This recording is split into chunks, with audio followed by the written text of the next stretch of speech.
Un amour tempétueux. Jeanne Moreau a fait chavirer les cœurs de bien des hommes au fil de sa vie. Georges Moustaki, décédé le 23 mai 2013, en a fait partie.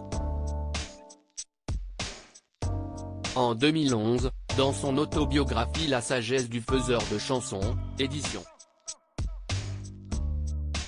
J.C. Béard, le chanteur était revenu en détail sur leur relation passionnée, qui s'était terminée brutalement, au beau milieu des années 1960. À l'époque, l'actrice avait décidé du jour au lendemain de mettre un terme à leur aventure. Elle m'a accordé ses faveurs pendant quelques mois idylliques, se souvenait celui qui a aussi été l'ex de Catherine Lara, avec émotion, racontant la longue tension qui a parasité leur relation, longtemps après la rupture. Pendant plusieurs décennies, la vedette de Jules et Jim a en effet nourri une certaine rancœur à l'égard de l'incorrigible coureur de jupons qu'était Georges Moustaki au sommet de sa carrière. Son inconduite avait visiblement heurté la comédienne, qui avait préféré rompre avec son amant. Libre et séductrice, Jeanne Moreau ne se cachera jamais de ses multiples histoires. J'ai vécu comme un garçon. J'ai eu des aventures, des amants, et je pars quand j'en ai envie, avait-elle ainsi admis. Ocali, Arthur H., Irène Jacob. Aux obsèques de Georges Moustaki, Jeanne Moreau et ses répliques cinglantes contre Georges Moustaki, celle qui a partagé la vie d'hommes puissants, tels que Pierre Cardin, Louis Malle ou encore Marcello Mastroianni, ne semblait toutefois pas apprécier qu'on lui soit infidèle. Je n'aime pas l'idée d'être abandonné, je préfère abandonner moi-même.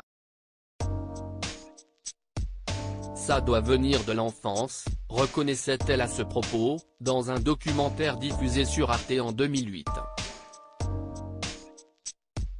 CIST Pourquoi, pendant pas moins de 35 ans, l'actrice choisira d'ignorer son ex-amant.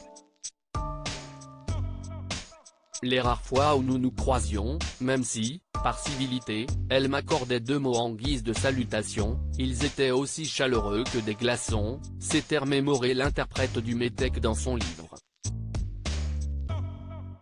CIST sur le tournage d'Acoïbon, d'Édouard Baird, près de Marseille, que les ex-amants s'étaient retrouvés en 2004. Georges Moustaki avait, de son propre aveu, passé un mauvais quart d'heure. J'essayais de ne rien dire qui puisse la courroucer ou faire naître des propos désagréables. Mais Jeanne se saisissait de n'importe quelle réflexion pour m'asséner des répliques cinglantes, avait relaté l'artiste en 2011.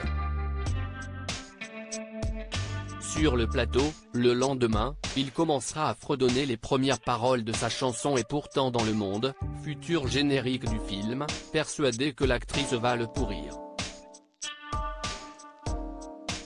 Mais CIST tout le contraire. Ma guitare et ma voix remplirent l'atmosphère, et j'eus droit à une ovation retentissante, se souvenait-il encore, avant de se réjouir, quand le calme fut revenu, Jeanne Moreau vint vers moi et se jeta dans mes bras, ne restons plus jamais fâchés pendant 35 ans, soupira-t-elle. Un épilogue inattendu qui a ravi le grand séducteur. Crédit Photo, agence.